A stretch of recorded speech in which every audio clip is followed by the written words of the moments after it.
What's good? It's Boy Dude Reviews, and Crunchyroll has released The God of High School Episode 1. It's an original series. I don't know what it's all about, but judging from the poster, it looks like it's about these four kids, these four teenagers who battle this dude with blue eyes. I don't know who the dude with blue eyes is because you have all four of these guys on the poster, and you've got the guy with the blue eyes.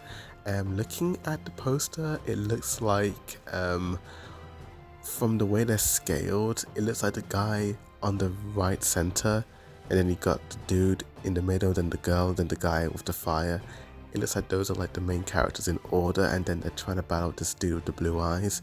The dude with the blue eyes does look similar to the guy at the bottom right corner of the poster, so they might be brothers or something like that. I don't know. It's probably all four of them teaming up to battle against him. It looks like it. But yeah, let's check it out, and I'll give my review of it later on. Okay, so now I've literally just finished the first episode of God of High School, and it's a little different to how I expected it to be. I wasn't expecting it to look this good, to be honest with you. I wasn't expecting the animation to be like on point. Like, my dude, the animation is on point and it looks clean. It looks so clean. And anyway, let's just give a little rundown. So this episode kind of starts off on a beach on this very remote island, and there's this man getting relaxed and having a tan, getting a massage by these beautiful women, and then he's on the phone to this guy called Mr. Park, and he's kind of unhappy about funds, and the man on beat freshens to expose the corrupt Park Munjun. But then this storm approaches the island, and then these clouds just start moving forward, and then they just attack the entire island, which is a great way to start off your very first episode of this TV series. And then we basically like have the theme song, and this theme song looks so good. Like, it shows you so much without showing you anything at all. Like, I could not tell you what the show is about, like, just by watching this one theme song. I mean, so much happens so quickly, and you get a lot of these like flashes and just great color schemes and just great editing and great angles. It's so great. Even the song's pretty groovy. I'm really feeling the song. I really do like where like it's kind of like a little trailer for like the entire series, but yeah, I kind of like it.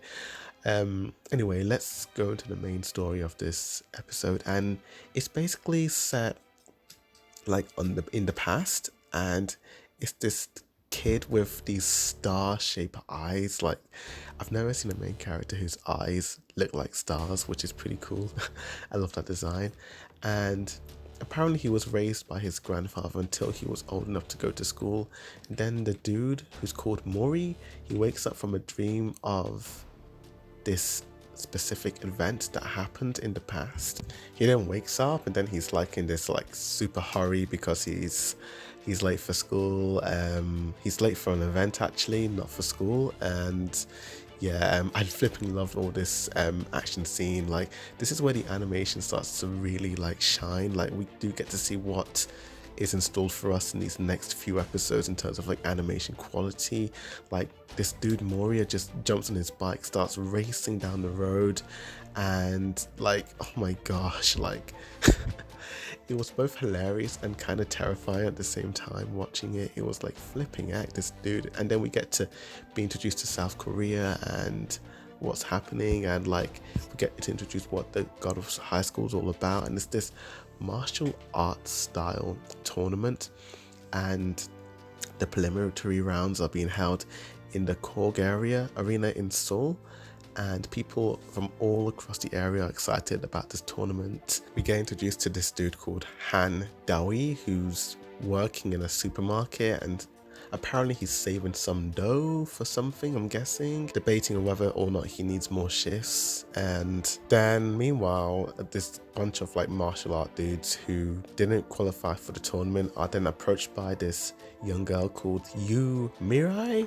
and she's obsessed with abs, and that's basically her character in this like first 2 seconds. She likes abs, and yeah, apparently she's going to qualify for this tournament, and yeah, these dudes show off their abs to her, and it's like flipping heck. Oh my god. You got our main protagonist complaining that he's hungry and he needs some food. Typical main shonen protagonist. I don't think it's a shonen series, but it does have that vibe so far. It's got a lot of comedy, it's got a lot of like humor, it's got a lot of like shonen tropes. You got the main character with the spiky hair, the goofy personality, the typical, oh, I need food, I need meat and all that, like your typical Luffy Natsu type of character. But he's a little bit interesting. He's got a past, he's got a history, he lives on his own, so he's kind of a bit like Naruto in that matter. And yeah, anyway, I'm guessing we're going to see more of this dude in the future and like get to see his past. He is pretty interesting. This Mori, I think that's his name. Mori is like chasing to go to this tournament. He comes across this old lady who's been robbed, and then he decides to be the hero and try and stop the biker and try to demand him to pull over. And we get this awesome chase sequence with Mori cycling and trying to like get him, and it's just so like dynamic. The shots in this sequence are just so dynamic. The camera movement, the swipes, the smears on the animation cells look so great, looks so fluid, and it's got a lot of comedy in, which I really like. The timing does really well. And then like this bit really, like I was to record my original live reaction, you would have heard me screaming when this dude Mori just jumps on his bike and just smashes into the U girl. All of a sudden, like, my dude, like, that came out of nowhere and I thought she was dead. It looked so painful, but typical anime. Obviously there's not much blood or pain in this sequence, but her glasses are damaged and she's pretty angry about that. And then we get to see her true power, like, yeah, this kid isn't to be messed with. And yeah, it does remind me a lot of like your typical shonen shows with like the tsundere character being obnoxiously angry at the main protagonist. I'm getting a lot of like fairy tale and Naruto vibes from this sequence, and then the two of them team up together to stop the motorcycle thief. While all this is happening, you get this like blonde rapper dude just like doing a live stream, and you get the old lady whose purse has been stolen like joining in the rap, which is pretty funny. I liked all that. I mean, these two who have never met before, like all of a sudden have this like really great tag team, but obviously it kind of fails when this girl just smashes her face on one of the signposts. And again, like it has these very violent gags which kind of remind me of like certain Tom and Jerry episodes. It's just really violent and a bit excessive at times, you know, when it doesn't really need to be, but it is. Dari comes out of nowhere, punches the dude in the face, and then he stops the entire chase. And then yeah, the three of them manage to get to the arena in time for the preliminary rounds, and already like the two guys are already hitting it off and like they're becoming bros. And then the announcer dude basically discussing what this tournament is all about, and while he's explaining like the rules and regulations of the tournament, you get this cool animation sequence. Just look at the art style in this, look at the motion, it looks so cool in this. Like there's just so much whips and smears and it's so cool. And the dude has an Usopp nose, and actually he reminds me of the other character from One Piece with the pointy nose. I forgot his name. The announcer dude then announces that this is going to be a battle royale and they're going to all have to battle it out.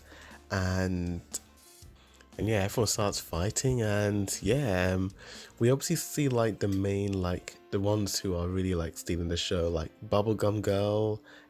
She's a really badass fighter, and you got this dude in the red jacket, obviously Dawi and you, and obviously our main dude Mori, all fighting and showing their stuff. And I just love all this stuff. Like the animation in this looks so lit. Like I hope the animation style is like this throughout the entire series. And then the commissioner who recruited Mori apparently fought and was injured by him, and that same commissioner watches Mori fight and claims things are proceeding as expected. Ooh. Then you got our main dude saying once he beats these guys, he's gonna be able to beat Blondie, talking to the commissioner guy. And yeah, it's looking really interesting. Like then this dude with like the purple cape comes out of nowhere, and then he starts fighting people, and you get a lot of weird gags with him. Like I was just like, okay, but the fight was pretty cool in the end. And that's pretty much where the episode ends. It ends with him and this dude about to fight, and I think his name's called Gang. And yeah, let's see what's gonna happen next week. Overall, episode 1, this was a really good way to start the show off. It kind of reminded me of Kill la Kill, where the pacing is a little too fast. Like in Kill la Kill, like the first episode, like the main character enters like the school and she gets the powers all at the same time, like in one episode. I kind of thought it was a little bit rushed, and with this one as well, like I thought the pacing was a little bit better. I would say it was a little too fast. If it was like something like Naruto or One Piece, like I'd bet like the first 10 or 20 minutes of this episode would be like 4 or 5 episodes, but it all happened in one single episode, which I was pretty happy about, because I don't like it when animes drag on for too long, which is another reason why I don't like long anime series like One Piece or Bleach, because they just seem to drag on for too long for no reason, and they can get a lot done in like a short amount of time. And Tower of God is really doing that. It's being really condensed and it's really clean. The animation style is smooth looking. I love the art style and the character designs. They all look different and unique. The backgrounds are gorgeous and amazing. I'm loving the theme song, and the end credits very colorful and vibrant. And yeah, can't wait for the next episode to come out. So yeah, and let's give a little bit of history on what this show is about. So The God of High School, it's a South Korean comics, and it was written and illustrated by Yeonji Park, and it's been serialized in Naver's webtoon platform, Naver Webtoon, since April 8th, 2011, and it received an official translation in 2014, and it received a mobile game and an original video animation short attached to the original game soundtrack. And that television series, adapted by Mappa, was premiered a few days ago. And Studio Mappa, if you don't know who they are, they're a studio who do TV shows such as, I know they did Kakaguri, Yuri on Ice, and they're about to do Attack on Titan season 4. So this studio is pretty good, like already. Oh yeah, they're doing Jujutsu Kaisen. That's another series I can't wait to see. Attack on Titan season 4. If this animation is going to be Attack on Titan season 4, then yeah, we don't have to worry too much about losing which studio. I'm sure Mappa they're gonna do this season 4 Attack on Titan justice. But yeah, that's pretty much my little review reaction in a nutshell. Overall, it's a pretty good show. It does have your typical tropes of, like, it feels very shonen-y. It feels like a shonen series, so I think that's where it's gonna go. Apparently it's gonna only be 13 episodes, so short and sweet, which I quite like. Yeah, I'm down to reviewing the rest of the episodes. Tell me in the comments if I should do a live reaction of this series. I think it's a little bit more fun if I did that, but anyway, thank you for watching. As always, a boarded review signing out.